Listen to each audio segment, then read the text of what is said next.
Hi, welcome to DC Fangame Shop. And as you can tell by the quality of this video, it's pretty dark, hence probably my mood.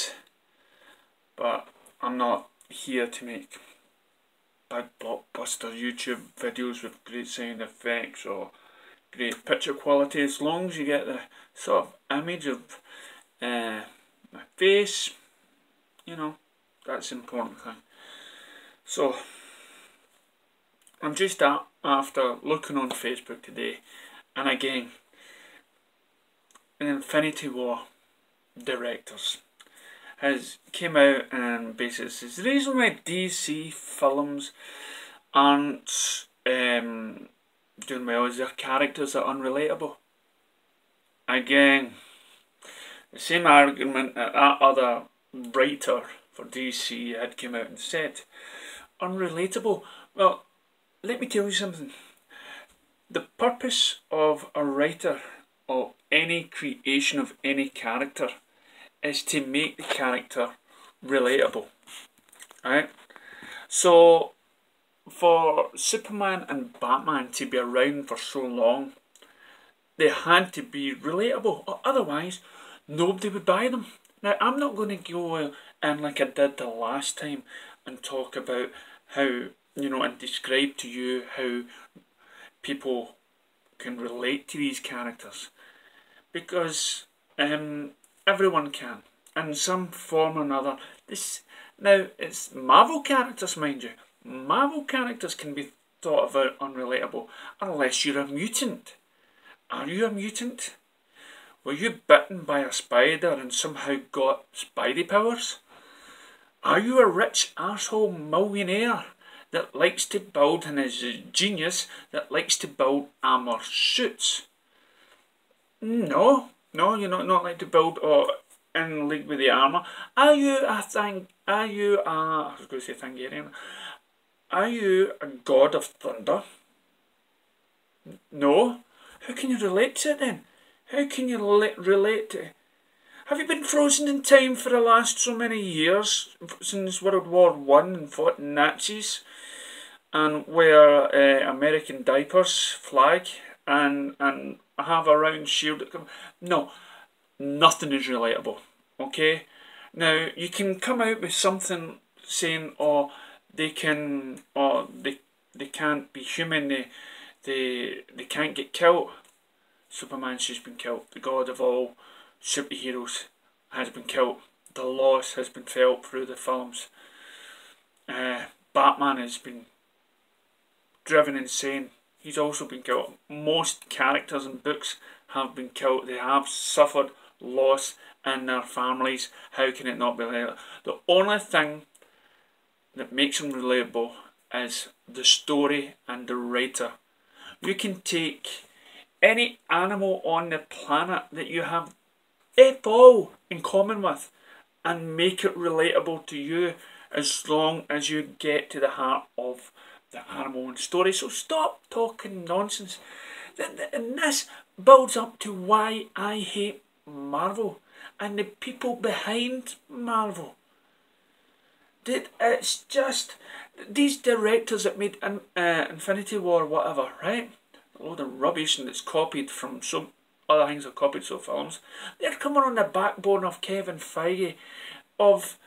It's took 10 blooming years to get to this point where they kill basically characters that really you won't miss, and you could probably predict that they would get killed anyway, right? So it's not something that somehow they've created a film that's made millions. No, they've come off the backbone of other directors that made it. So you haven't really got it in your brain to come up with something to make something relatable, because there's other directors and writers that came before you. And I bet you if Warner Brothers offered you more money and to write, which I hope they don't, for DC to make a film, right? Your tune will change. So, push that to the side. DC, why do I hate Marvel?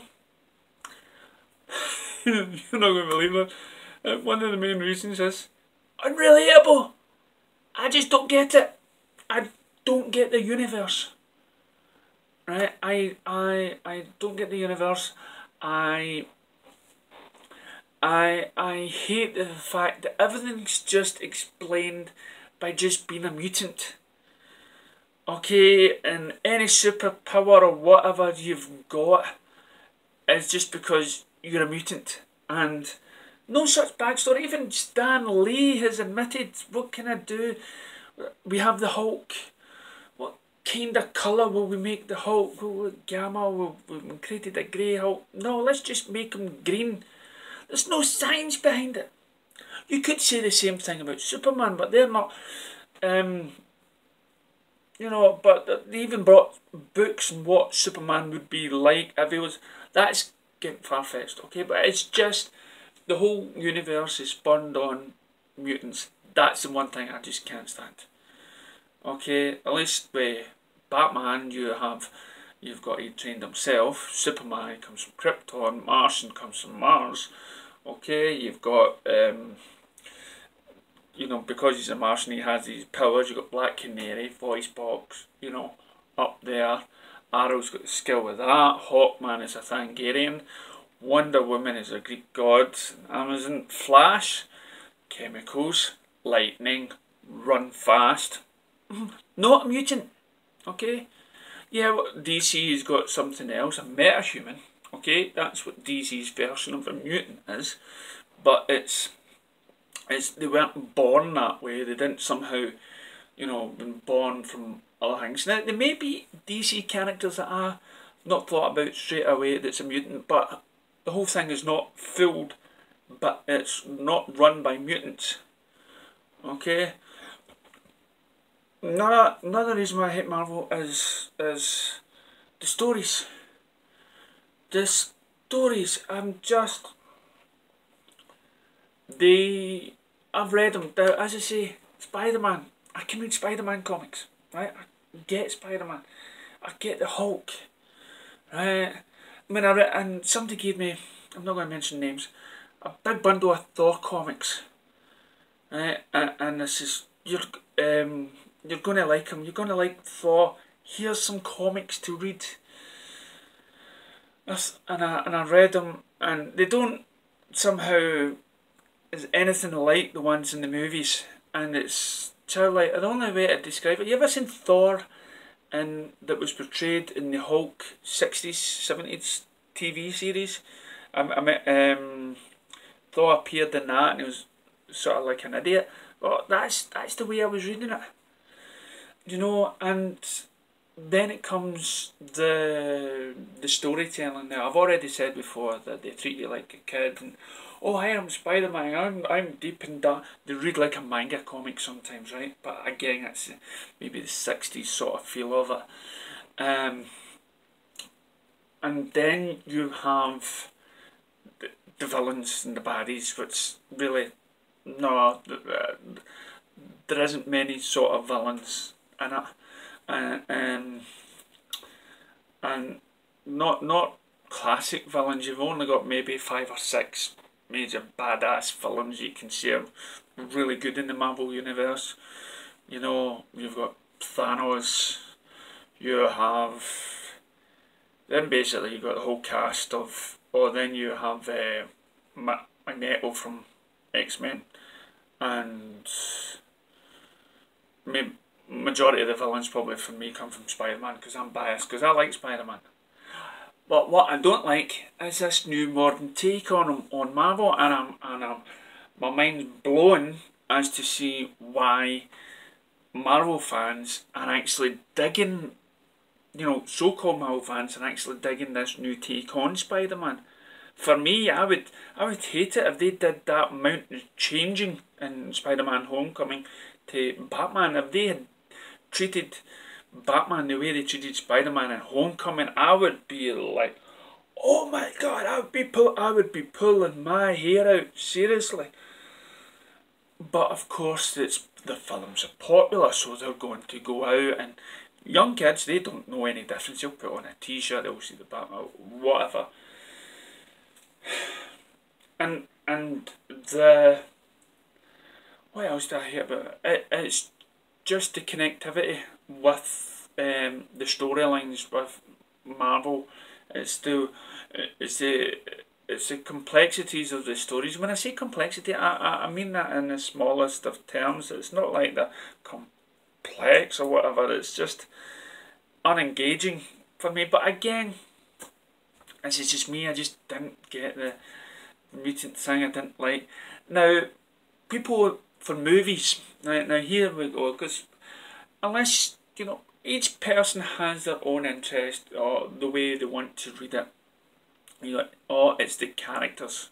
Okay, Marvel has very little characters that have interest me, and you can always have a big debate on whose character came first, because both characters in the Marvel and DC are quite similar, and they've just been given a new sort of background. Okay, so you could go on for days debating who came first and who's really, Atom, Ant-Man and all that sort of stuff. So then you've got, as I say, so you've got that side of things, and which it's only really aimed at the preferences for people that read comics. Now we come to the Marvel movies, which really threw me, and as I say, I'm still with my DC. I want to get Justice League bands, the ones with the big symbols on them. I tried to buy some today. I saw a guy on YouTube, and this is Aquaman, so and I want to get something around there away. I've never had these off, seriously, since I got them. Never. So I just want something to signify. Even my wee boy, he felt a wee bit, thing when he was walking with a couple of guys with Marvel t-shirts, right, because he was wearing a Batman one. Anyway, so the movies. Now, as I say, Tobey Maguire, not the best Spider-Man, and I think they missed the call in there when they changed the Gwen Stacy and stuff like that in the original trilogy of Spider-Man. And then for me they got it right with the second guy, Andy Garfield, is that his name?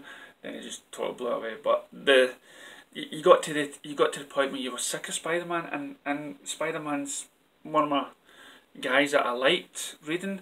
Why, in the comic books they came up with this the ultimate Spider-Man, and I think they killed him off. It just wasn't my Spider-Man. It felt very childish and stuff. Anyway, back on the movies. They brought Iron Man 1 out. I thought it was okay. It was fine, yeah. Good wee introduction to Iron Man. And then they brought out Iron Man 2 and Iron Man 3. And wow, so bad. It wasn't engaging. It wasn't deep in depth of feeling. It was just straightforward. How can I put it? A wee Sunday matinee TV movie that you could just sit there with popcorn and then go home and not talk about it as much, because it's the same old, same old. I can see why people might not like superhero movies. If this is the sort of stuff that we're getting. And then you came up with what was it, Age of Ultron. And then you came up with some weird mystical powers to the creation of the Vision, and I got lost, but practically because I probably fell asleep during it. Because they tried to defend themselves, because they heard stuff about Man of Steel and the destruction, which was like a couple of buildings, and they went, oh, and they made a big deal about saving people, and they had to repeat that through the film in case they get, a wee bit of ridicule online, which I've just heard recently that Deadpool, Fox is taking away a Disney joke from the movie Deadpool 2. How biased is that? Because I've got them and Disney. It's alright maybe make a wee joke about a Warner Brothers, but hey, let's not make a joke about Disney here. Let's try not, no, no, no, no, no, no, no, not allowed to do that. So then you get on to, what was it, Civil War, which I've only just watched, and Civil War was, the only deep bit in that film was, oh, you killed my daddy, you killed my daddy, but we're still brothers, so you go your way and I'll go my way. Not any impact like you had on BVS, where you had a main manipulator like Lex Luthor forcing these two people to kill each other and really have something to argue about. Batman wants to save the world from this alien, Lex Luthor wants to save the world from these two a-holes because he wants the true power. That to me is a wee bit more depth. Then you get to the, you know, I am human, I'll prove it to you, have a mother, Martha, and I'll bring you back to the light. And that is something deep and meaningful, instead of some fight at an airport and going, oh, you must sign the dotted line, pal, seriously, or we're really going to, I'm going to get a wee teenager to kick your butt, really, and a wee Ant-Man and stuff like that, because you're just, seriously, it was, oh, you complain about Justice League being a wee animated movie. This was certainly an animated movie, and it was a response to BVS. They had no idea what to do with it. Again, another reason why I hate Marvel. Marvel Studios. And then you come up with Guardians of the Galaxy, and you put in some music, and it's like, what? It was like watching Firefly, Serenity, or whatever that it was, with some sort of daft jokes and space, and like, no. And then I heard the Thor movie started with him just like fighting a robot.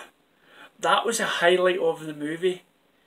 Right? That was the one big giant robot thing that he fought. Then Dark World, which was really, I've even forgot what it was all about, really. Some sort of spaceship going on to grass, making it messy, and Washington maybe it was, and you got it to stop. That was about it. There was Ragnarok, nothing like the book. What else you got? Deadpool. Okay, now Deadpool was okay, but unless you're a kid of 13 or 14 that likes Beavis and Butthead jokes, and if you're too young to know who Beavis and Butthead, let's say South Park or something like that. Okay, South Park cartoons, and that's what it is. Team America. Yeah, you know what I mean? It was just, I tittered a couple of times, but that's about it. It wasn't blown up. And now we've got to the biased stuff online on YouTube, those channels that somehow promote anything that Disney does, from anything to the failure of Star Wars, to the, you know, and basically get excited for anything that Disney touches. Disney touches is real. So, and now you got this lead up to the Infinity War, which has extracts from different movies, or the big battlefield from Episode 1 of Star Wars, and deaths that have jokes in it. Now this is another thing, all throughout these Marvel movies, they have like seriously bad jokes all throughout, entertaining, and they all have the same flavour. I know what I'm getting when I go in. And okay, DC has a major problem. They had a vision and they didn't stick with it. Okay, Zack Snyder had a vision for 5 films. But the people behind the scenes of Zack Snyder weren't too confident in that. And my main issue is, this is a brand new start for DC. Did I say the films were bad? No. Mishandled? Yes. Too much in a rush? yes, but they were still different in its own way, trying to give you a serious superhero. And for all those haters out there, majority of them probably didn't read comics or was too hang up on the movies of the past to understand. Okay, so yeah, I mean, BVS Ultimate, what would have happened if the Ultimate one came out straight away? What about if they left Suicide Squad, left that alone? What if they left Justice League alone? And then after Justice League, got another director in to do something totally different, but they interfered too much. But every film that DC has came out has felt different. And it's only until DVD releases that people have been given these films a chance and has liked them, and constantly talking about them, because we all want the best for DC. Marvel, for me, it's like somehow it showcases the world to me, that the world just, I don't know what the world needs. The majority of people out there just want to lower the brain power. They want to just sit and leave the brains at home. And busy day at work. They don't want something thoughtful. And we care too much about how much a film makes, and we start concentrating and making films popular to the masses, then it destroys the inventfulness of films. It makes them all the same, because you're trying to please the masses instead of creativity and entertaining the few. And this is why we need the mixture, and this is why we need the DC. We do not need the DC to be competitive with Marvel or to trying to beat Marvel. We just need the DC to be different. And I hate Marvel for all those reasons, for trying to conform every business or every movie out there to try to conform to their way of doing things, and how they've somehow brainwashed people into thinking this is the only way to make films.